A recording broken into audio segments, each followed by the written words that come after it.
Accurate history is teaching white Americans how white slave owners raped, beat, humiliated, mutilated, murdered, and cannibalized their slaves. Accurate history is teaching that George Washington's false teeth were made out of his slaves' teeth. Accurate history is teaching that Abraham Lincoln may have said some words and signed some shit, but he did not physically do anything to free the slaves. The white abolitionists also often get almost total credit for freeing the slaves. I bet you've never even asked yourself what the slaves were doing to free themselves, and the answer to that is most of the fucking work, including giving the ultimatum of war. But then we get a bunch of white people mad that their kids might feel guilty if we teach real history.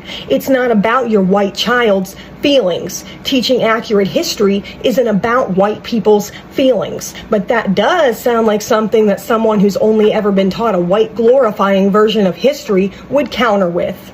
Ask why we ever felt like we needed to curate a false version of what white people did and did not do to black people to begin with, and then ask yourself why white-ass politicians are verbally attacking real history by calling it slurs, which is, by default, also the act of calling black people slurs. Hi guys, welcome back to our channel. In case you're new here, my name is Maren. And I'm Maureen. Right, so guys, in today's episode, you're going to be focusing on a group of palm-colored people who've come together on the internet and they've decided to educate their own kind because they're tired of seeing palm-colored people move in their own ignorance. Right, and you know, especially with this Black History Month being done away with, it just emphasizes how they're trying to wipe away any kind of history that lets them see what they did to black people, all because they don't want their children to grow up feeling guilty for what their ancestors did. And now the biggest question today is when melanated babies grow up and they grow up in a system that is so unfair and they don't understand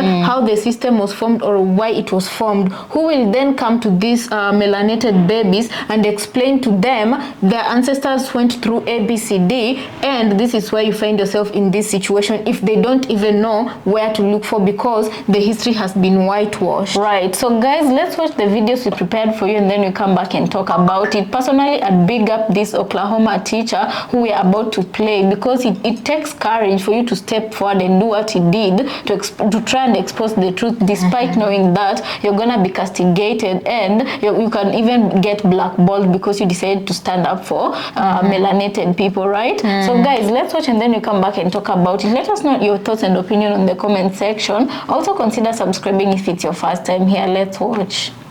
There is a lie central to American slavery, a lie that the slavers told themselves. There is no doubt that their lifestyles were opulent, that their clothes were the finest, that their wives were adorned in the newest pearls, the flashiest gemstones, that in the summers they could vacation to Europe and travel and see the world, that there is an opulence that appears genuine on the outside, but once you scratch it just a bit, you realize why the South was willing to burn the entire country down to keep their slavery. It's all rotten. It's rust underneath the gilding. Then once you take that top layer of paint off, there's nothing in it but a hollow soullessness. And that hollow soullessness is reflected in the way that a planter's wife looks overlong at any slave with lighter skin than his mother and wonders, is my husband the father of that child? It is in the way that the head of the household, supposedly this moral paragon, who spends all his time abusing his female slaves in one way and beating his male slaves in another, that when he leaves the home, he too is paranoid that his wife is finding satisfaction with someone that isn't him. It's fear, rank fear, that the poor whites in the community would one day realize that the reason they are impoverished is that all of the unskilled labor, and by the 1850s, a large portion of the skilled labor, is being done by those who are owned instead of those who are free. That rather than compete with their peers of multiple ethnic backgrounds for jobs and their merit would guide them, instead, that poor white man must understand that his job must be sacrificed on the altar of slavery, and if he figures that out, he might set the system on fire. It is the understanding, persistent above all others, that there is no liquid cash to spend. There is wealth, plentiful wealth, but that wealth is tied up in land, in human bodies, in the manor, in the tools, in the cotton, but not tied up in money. And so the liquid cash, the capital that these planters would spend on their lavish vacations, fine suits, and the best cigars, are taken out on loans, asset-backed loans, where their house is the collateral, where their slaves are the collateral, where their land is the collateral, that if the system changes, or God forbid, the system ends, their wealth and prominence dies with it. And so they concoct lies. First, lies that they tell themselves, that of course that child with lighter skin doesn't look like my husband, even when he does. Of course my wife, who looks overlong at one of the house servants, doesn't mean anything by that, because she can't. Of course the white men in my employ love me, respect me, value me, because they must. Of course the slaves are happy here and wouldn't rip us apart if given the opportunity for all the pain we visited on them, because they must be. And so when it is Abraham Lincoln who ascends to the presidency, he is the tyrant for the South. He is here to steal your property and take your business and your home, not because he is, but because he must be. Thank you so much for your time. I hope you enjoyed the story. If you did, hit the button so the algorithm brings you back. See you next time. There is a lie central to American slavery.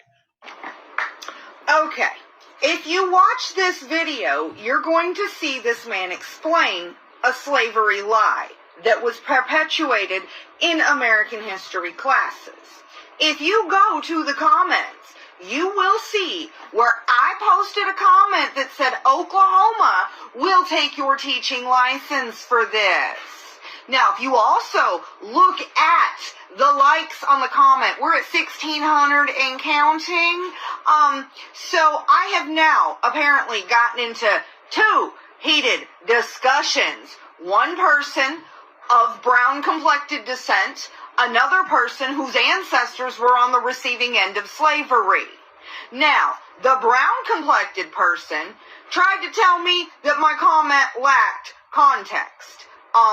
Everybody else in the comment feed, except for that person, and now the person whose ancestors were on the receiving end, so now I got two of you, and the people in another comment feed about Oklahoma's education system and what that lesson would do. Nobody needed context. Everybody understood what is going on in the Oklahoma education system. They are trying to completely whitewash it and wipe it away. When I made the comment, Oklahoma would have your teaching license, apparently it furled some ancestors that were on the receiving end, because now somebody's trying to say that it ruffled my white privilege. Last time I checked, this is not exactly the island of the Caucasus. Granted, 23andMe would have you thinking a little different, but believe me, I don't, one, claim the island of the Caucasus. Two, racist, no. More along the lines of equal opportunity offender, because if you're white, I'm gonna call you out on it because you should fucking know better in the first place. And then if you're any other, bright Crayola box color, do you, boo-boo? Like, you do you. So, for the ancestors whose feathers got ruffled, I do apologize for you not understanding the context of the Oklahoma education system. Two, everybody who's anybody knows what the hell's going on in the Oklahoma education system. Everybody knows the Nazi Ryan Walters that's in charge is trying to make Germany great again here in the great state of Oklahoma, and we're just not handling it very well, and we're not taking it in stride. So I need the ancestors to sit down for a second and get some context. Because I'm about tired of this. I done already told one lady to get off Trump's left nut. I'm not going to tell this other lady to get off Trump's left nut because she's trying to argue that it has something to do with my white privilege. Honey, I don't have white privilege. Never have, never will. One, they don't view me as white. And two, I'm a woman. Women in the white community or the island of the Caucasus, we don't get privilege. We're treated just like anybody else. We are second-rate citizens to a white man. I need y'all to get that under the thickness of your skull. Do with my information what you will, and have the day and the life that you deserve. What the hell is Juneteenth, and why do we even bother celebrating it? And to my fellow white people, this one's for you. Now I'm going to drop some knowledge on you really fast, so please try to keep up. Juneteenth was made into a federal holiday by President Biden back in 2021. Now, Juneteenth, or June 19th, is when we now recognize the official end of slavery in the states here in America. It ended in Texas on June 19th, 1865, which about 250,000 enslaved Americans gained their freedom. Now, to be factually correct, Oklahoma still had enslaved Americans, but they were only a territory. And please, please listen to me as I tell you this, because I'm going to point out two very uncomfortable truths here in America. Number one, there was a little over 12 million Africans who were enslaved and shipped over to the New World, and only about 10.5 million of them made it, meaning roughly 1.5 million enslaved Africans lost their lives just on transport over here to America. And at the time of emancipation, there were almost 4 million enslaved Americans who were given their freedom. So 10.5 million enslaved Americans, 4 million granted their freedom. So that means 6.5 million enslaved men and women were worked to death without compensation, plus the 1.5 million that were lost while being transported over here. Those souls are gone forever. That gives us a total of about 8 million human lives. But do you know how many soldiers, American soldiers, we've lost in all our wars, both combat and non-combat casualties? About 1.5 million. That's over 5 times as many people that lost their lives than we've lost soldiers. This is a serious holiday. And to further prove my point, speaking of holidays, Christmas is the most popular holiday here in America. And we all know Santa Claus, the guy that I look like, reigns supreme. But did you know Santa Claus was created as a marketing campaign by Coca-Cola Bottling Company, yeah, Coke, 125 years ago? Have you ever wondered why Santa's red and white, Coke is red and white, why Santa and Coca-Cola dominate Christmas? We care more about Christmas than trying to fix and repair our past where we enslaved innocent people and just celebrating them getting their freedom. I think that's kind of messed up, and I'll be proud to celebrate Juneteenth tomorrow in Cincinnati at the FC Cincinnati Major League Soccer game. We're having HBCU night, and I'm going to soak in the moment and the importance of what this night means. I'll see you on the road. So guys, welcome back. Let us know what you think about the episode we just played here. You know, one thing I can say is that the more someone digs into the past, and the more people uncover the truth about what really happened and the oppression Black people had to go through, I would say that this really exposes the ugly side of palm-colored people, and I would say what they did was really ugly, and that makes them ugly people. You know, it makes them they're just bad by nature, because they're not putting forward any effort. It's just a few of them you see calling out these things, but they're putting next to no effort to try and change what happened, because I feel like if you deal with what happened in the past is how you're able to go and move forward, you know. Yeah, and to make sure that the sins of the past never repeat themselves. Why am I saying this? Let's compare it to a person who has gone through childhood traumas. For those ones, because they really it's easy for them to say, geez, move on, it was a long time ago, you know. It's very easy for them to say that. So what exactly are you telling people to move away from when you yourself do not even know the correct history, and you're not even willing to be accountable? And you know, guys, my thought was, you know, with Black History Month that was in existence, and also teaching people about race theory, critical race theory.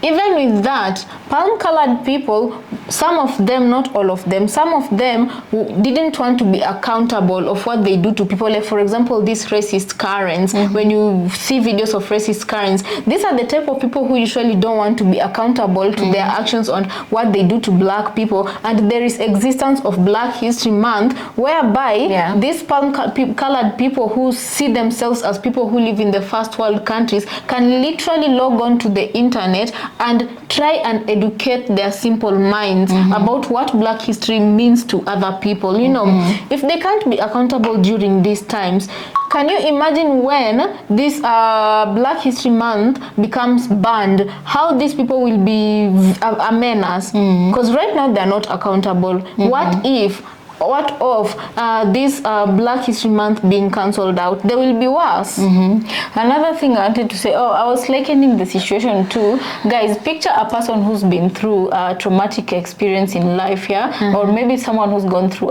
traumatic childhood experiences, Do these people really ever move on? And you know what they go through in their childhood lives really shapes and really informs the people they become in future. And you find that some things they behave in that way because of the experiences they went through. For example, if someone just like something can just trigger you and you all of a sudden behave a certain type of way, and it's because you never go through that childhood trauma. But such people, they do get help. When they get help, it does improve on how they live, because they're facing the whatever experience they went through in the past. So why am I saying this? It's because for melanated people in America, it's hard for them to move forward, being that they're still up to date, being past, they're going through the exact same situations the ancestors went through, only that it's manifesting itself in a different format, but they're still going through oppression. So it's hard for them to even move past that, And the worst thing is,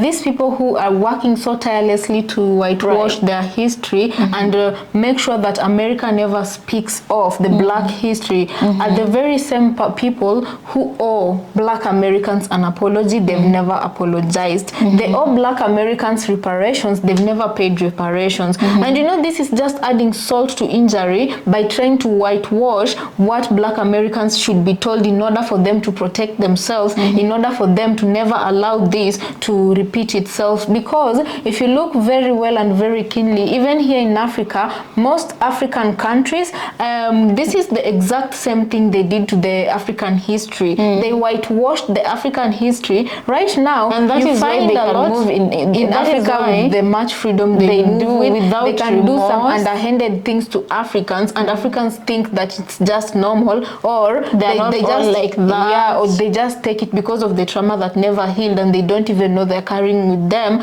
trauma. Because guys, I can tell you this for free.